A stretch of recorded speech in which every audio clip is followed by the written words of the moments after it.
We're having a Gonk off. It's a festival of gonks. It's a fiesta of power droids, if you will. We've made not just one or two gonks, but slightly accidentally, many, many gonks. And two of those gonks are going to be winging their way towards one of you, dear subscribers. So if you're watching in October 2025, there is an opportunity to claim yourself a free Gonk Droid. No matter where you are in the world, I'm going to make it happen via the magic of post. If it's after October 2025, please don't worry, but let's take this as a learning moment and subscribe and hit the bell button. That way, if there's any future giveaways or shenanigans, you can get involved in that. So it's win-win. This started out as usual, as a simple project. So a few months ago, I was adulting and my printer ran out of ink. So I had to buy a new ink cartridge. The ink cartridge came in a little bit of packaging, which, as we can all clearly see, is half a Gonk Droid. So I've been waiting for the other cartridge to run out, which it has, and now I've got the other half of the Gonk Droid. So I'm going to scratch build a Gonk Droid using these bits and pieces. But I thought, I'm not going to leave it there. Let's compare a scratch built with a 3D printed Gonk. And so I used to have lying around a couple of old Gonk Droids that I printed and didn't do anything with shortly after I got my printer. So I thought, yeah, great, I can make those and compare those. But I couldn't find where this original print came from, which is no good for you if you want to follow along. So instead, I looked around for some new prints and I found a whole bunch. And for some crazy reason, I printed them all. And so I've made a whole load of 3D printed Gonk Droids for your delectation, and now to give a couple away. So without further ado, let's get over to the painting cupboard and start making this into a scratch-built Gonk Droid. Let's throw caution to the wind and show no restraint. Anything can happen in the cupboard of paint. Okay, let's get down to business. Here's our two bits of potential Gonk Droid. You can see we've got some gaps here that we're going to have to fill. There are gaps, and at the back here as well. There are gaps on the Gonk Droid, but not quite like this, so I'm going to fill those in. Also, we need that band that goes in between the two sections, and this is a bit of foam hobby craft board. I don't know what else to call it really, but it's like a foam padded board. Just going to cut that to size and wedge that in the middle, and that is a pretty good start. On with the epoxy sculpt. So you know how this works. Mix A and B together, equal amounts. Give it a couple of minutes for the chemical reaction, the magic to start to happen, and then slap it in the gap. And now I'm making a gap again. So I filled the gap and now I'm adding a gap. Where's the sense? Now smoothing in so that it all looks nice and blended. We don't want it too bumpy. So I've got to get a good finish, and then just creating something that feels a bit more gonky. Put that to one side to dry. Let's crack on with the shoes. So we're going to make this Gonk some nice booties. And just to get the rough shape, that's probably about right. Going to slice it down the middle, and then from there, cut out the little toes. He's got little turtly toes. Just cutting out the gaps there. Whoop, excuse me. And then adding a bit of decoration, so some lines and bits of business, just to give it a bit of interest, a bit of depth, make it look vaguely mechanical rather than blobs of clay. And on the side, just using whatever's to hand. Then I've got to think about the legs, and just found a couple of dowels in my toolbox. Just to add those in, they seemed like a good size. While that's drying, I started to look around then for the print. This is a GAM body print, it comes in bits, so I thought I'd give it a go. They don't recommend printing it at 1/12 scale. It's meant for 1/6, I think, but I went and printed it anyway. It turned out okay. And we've got this print here from Dream Painter 68. That's pretty cool, and that's free. And here's another free one on Thingiverse, and I'll put the links to all these in the description below. Space Bob has made this one. It's pretty cool. All of these are pretty much models, but if you want something that's moving with moving legs, Chovy's 3D has got one of these. I'm now a subscriber, but I wasn't at the time. But if you want one that moves, you can do that. And then here's the GAM body one, just printed up. Just see, and like, it's far too big. Look, that's pretty big. I like a big droid, but that's ridiculous. So And 2 tons of Gonk Droid. Should have started with that really. And about 3.5 feet, which works out in this scale about 91 millimeters ish. So between 9 and 10 centimeters. So resize, reprint, and off they go. Magic. While that's all happening, I'm drilling out the holes for the dowels for the feet. So just using small drill first, medium, then big, just to get the right size and not destroy the clay with clumsy drilling. Just going to glue them in, and pretty basic, just going to drill some holes in the bottom of the gonk, thread them in, and then I had a bit of tubing that I'm using to cover the doweling so it looks a bit more like the ribbed legs that we know and love. It's starting to take shape. Now, looking in those boxes of bits that I've been quietly harvesting, secretly unknown to my wife, been saving all this junk for just an occasion like this. So just finding bits and pieces, and I'm not using anything 3D printed, even if it's sort of leftover 3D print. I'm just using found stuff like washers and cable ties and bits and pieces for the scratch build, and then for pimping the 3D models I might add some other bits and pieces that I found elsewhere as well. So assembling this gam body one, it didn't turn out too bad considering you're not supposed to print it this small. And jumping back to the scratch build, sticking him together, he's starting to take a bit of shape. Unfortunately, this bit round the middle is a little bit rough and ready, so the foam didn't quite have the finish I wanted, so I just covered it with some decorator's tape and then cut it down. This is some sort of application tool for some sort of cream. I don't know what it's for, but you'll be pleased to know that cleared up. And here, this is a sensor or a light fitting of some kind, so I'm just going to find a place for that. This is quite a fun process, just grabbing bits and pieces and seeing what fits. I found this bit of a pen, you know, the bit you hold that's soft, so for a pen that stopped working. So now just cutting that down because it looks weird. Can you see how the feet join the tube? It just looked a bit weird, so I'm just adding an extra hoop around there just to give it some depth, a bit of complexity, blend it in. These are offcuts from something, I'm not really sure what anymore, but they've been hanging around for a while, so I'm just going to stick some of those on. Now this is from the Black Series credit collection, just one of those useless bits of plastic you get, and I thought it might make a nice sort of front panel, so just cutting up some bits and pieces so I can stick them together to make a sort of shortened front panel. And I'll tidy that up a little bit later, but that's a start point. And then again, to add depth, a bit of complexity, this is rubber housing from a speaker, I think, that I found in an old laptop that I took apart, looking for greeblies. So just stuck some bits on there. Again, just adding like what might be ports or cogs or wheels. This is a bit of cable tie. It's got that lovely texture around the outside. So again, just adding bits and pieces, just trying to build up, I suppose, a bit of a fake mechanical narrative, if you like, something like that, around what's going on this Gonk Droid. Yeah, just finding bits and pieces, odds and ends that I thought looked interesting and didn't throw away. So finally, this paid off after years of useless boxes full of crap. Finally. Putting washers inside and so on. Here's a bit of card. So on one of the 3D prints, I didn't get a great finish, and I thought, oh, actually, I can just go over it with card. But I've done the same here on the scratch build, just to add that weird E thing in. And then, I was rather proud of this, I'm making a little grill just out of tiny slithers of paper.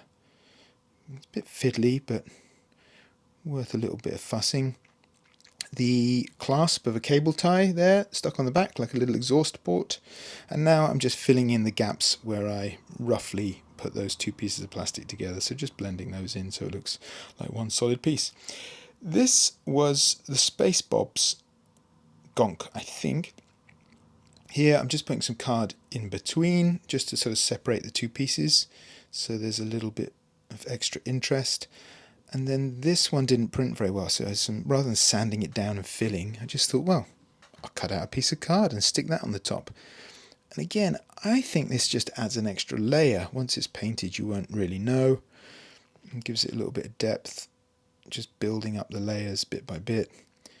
Here, just playing with washers. And now, because it's a 3D print, I'm using bits of old 3D prints, so bits of tree support, bits that have come off or failed prints. And, of course, you know me, I love a bit of precious stones. So I'm putting on my preciousness here, just to give an illusion of buttons and nodules, etc, etc. A bit more of the grill stuff, a bit more cable tie there. So I think this is kind of ready to print. So these are the ones I've just pimped up a little bit, a bit of extra pimpage. Now it's time to spray them. So I sprayed them all over with a rust colour to start with. And now the fun bit, I'm just throwing coffee grinds at it. Just wadge them around, smear it on in a very haphazard fashion, if I'm honest. And that's what they look like. And they smell delicious. So that's nice. And now before the coffee dries, I'm spraying it with the final colour that I want the Gonk to be overall. So sort of space grey. This one's yellow. You can just see in the sandcrawler, there's a yellow droid in there. So I took my inspiration from that. You can barely see him, but that's my justification for yellow. These other two colours were on sale and I liked them. And they had a sort of 70s vibe. I thought that orange and turquoise. And then brushing off the coffee grinds reveals like what looks like sort of rust breaking through the paint, and it's kind of a cool effect. But listen, I got overexcited and I really should have waited and done some weathering and then wiped off the coffee grinds. That would have been better. But as usual, mistakes were made and lessons were learned. This little dude is by DreamPaint68, and he's the most mobile of them, so he's quite interesting. You can move his legs around a bit. This one, bing, that was quick, wasn't it? So I just painted him up, as you can see, like the Kenner droid in that style, just because I thought he'd look good on display with other figures in a collect them all kind of way. This one, I went for like an Imperial droid, Gonk droid you might find on the Death Star, so mainly black, not too duffed up, in reasonable condition.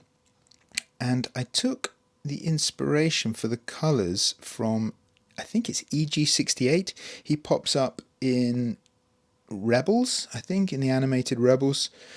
I don't watch it, but I found a picture and I was like, oh, that's cool. So I kind of decorated him in that way. Now I'm just... that E that's on the side of these gonks, I wanted to paint them up. So I just masked off the whole droid and then cut out the E, as you can see. And then I got this for 80 pence, a sort of material pumpkin, but it had a really interesting texture. And I thought that might be a nice way of applying paint, just to give a really sort of interesting dappled finish. And yeah, I think it turned out quite well. So I recommend pumpkin painting if you can make that happen. And now just assembling those front panels, which frankly at this scale was a bit fiddly. So I get why they don't recommend you print it smaller than 1/6. Now just to give it a sort of glossy vibe, I was adding some gloss there to the, what I assume are lights in the front panel. Most of the hardware and the bands that go around the droids I painted in a variation of gunmetal and black. And here, look, you can see I've got my magnifying glass going on so I can see what I'm up to. This droid, this yellow droid, I thought it might be nice to have him in copper. And because copper obviously goes green when it erodes and rusts and so on, or oxidizes, I suppose that's it. I've got different shades of green, different shades of black, just to try and weather it and make it a bit more interesting than just having gunmetal and silver again. So that's what's happened there. On the bottom here, this is AK weathering, and there we go. And I thought I'd just use this old brush just as an antenna. That weathering stuff from AK, the sand and mud weathering, by the way, it stinks because it's oil based. It really smells a lot, so I'm not going to be using that again in a hurry. Now just rust paint and black over the top to make it look nice and decrepit. And then under most of the hardware, I just painted some shadow and some dark spots, which I hope looks like oil and muck that's kind of gathered over the years, just to give it a bit of dirty aging. And he's almost there. Coming back to this little number, I wasn't happy with the colour, so I kind of started again on him. While that was drying, I'm then filling in him. And I used some masking liquid over the rusty areas, and then basically just sprayed it a different shade of green that I thought might be nicer. Here, I kind of accidentally found that roughing it up with a bit of sandpaper looked kind of cool, like he's been in a very abrasive environment, like Manchester or maybe Swindon. And then going back over the rust again with some more rust colour and also some blacks, and just playing about with effects really, mixing black and rust and greys, just to give some depth and some dirt and a sense of a life really, I suppose. I tried using lots of different shades of gunmetal and black, so it's almost never the same exact shade twice, and hopefully that gives a sense of different types of metal. Painting things like these vents was cool, because anywhere you feel like a droid could possibly leak from, or where there might be, a vent or a port of some kind, it really gave you an excuse to sort of weather it up. There's some really cool detail on this droid by DreamPaint68. Lovely, really enjoyed that. For the capsule that goes on the back of some of these droids, I used some lids from pens and just filled the hole with some perfect putty. You can see there, sort of splidge it in, smooth it around, and then stick them together. That'll do. And on to the next job to bodge, and I'm now painting all the hardware, I'm going to call it. So all the silvery bits, lots of different shades of grey, 49 at least, and then adding the weathering as I go. So I got to a bit where I was quite happy with how all the hardware bits looked, but there was a problem with the body here, so I probably should have sanded it to rough up the texture of the plastic before I primed it and painted it the first time, because some of the paint ended up sort of flaking off a bit. Also, I didn't really like the shade of blue. It wasn't really working for me, so I'm about to tape over all the hardware once I've pumpkined this red bit. Tape over all the hardware, go back again, spray it all with rust, as you're going to see in a second, throw all the coffee grinds on it again, and now as I peel off some of these, you can see there we go, the hardware sort of stayed a nice colour, but I've got to change the blue a little bit to that, a bit more like the Kenner blue, isn't it? A bit more like the Kenner Droid blue. And before I take all the coffee grinds off, I'm actually weathering a bit, so we get a slightly more blended effect around the rust. Now knocking off all the coffee grinds, putting on the sensor, I'm going to put that on the lid and just blend it in a bit. Here I've got a weathering stick that my wife put in my stocking for Christmas, and I don't know if I'm using that right, but it's sort of waxy. So pop that on, smudge it around a bit, looked alright. Top now, just going to add an aerial, and rather than having like a nice straight aerial, I thought I'd make a sort of bent one, like when the car aerial broke in the 80s and your dad used a coat hanger to put a new one on. I thought I'd make a sort of homemade bodged version, so that's what's happened to this guy. And then all the droids have got wires that fit between their body and their feet, and some of them have got them on the body as well in different places. So here I'm just finding bits of old random wire I had in different thicknesses and sticking them on all the droids, which you'll see in the finished ones in a minute. Just finishing the weathering on this cylinder thing that goes on the back. I don't actually know what this is. Does anyone know what this is supposed to be? I don't know. Anyway, bit of last minute weathering and pretty much ready. I've made a song again this week, which I don't think is going to be troubling the charts, but I've called it Uptown Gonk.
So, as always, let me know what you thought in the comments. I'm sat here surrounded by my gonks, like some sort of Gonk Cruella de Vil. But I'm not going to make a coat. I am instead going to give two of them away. I don't know which two yet, but certainly a small gonk and a big gonk of some kind. So if you're interested in being in a draw, a random draw for either a small gonk or a big gonk or both, then put a comment down below and start your comment small gonk if you're interested in the small gonk, and then you can start a separate comment if you want and put big gonk. And we will pick someone at random, or two people at random, and we'll send them out. Don't worry if you're in the US or Europe or Australia, we can make it work, I'm sure. It's a modern world. The important thing is, firstly, you're subscribed. Gather subscribers. So just make sure you're subscribed and that you've commented below. If you're after the end of October 2025, don't worry. Just still subscribe, hit the bell button, and then you'll be in the loop for next time we do a little giveaway, so you're not going to miss anything. Also, I've got some very cool projects coming up that I think you'll be interested to see. So that's on the way. Hey, listen, as always, thanks for your comments. I really love chatting in the comment section below. Anything you want to share with me, feel free to reach out. Otherwise, I will see you next. Reach out. Business speak. I'm sorry. That won't happen again. All right. I'll see you next time. Bye.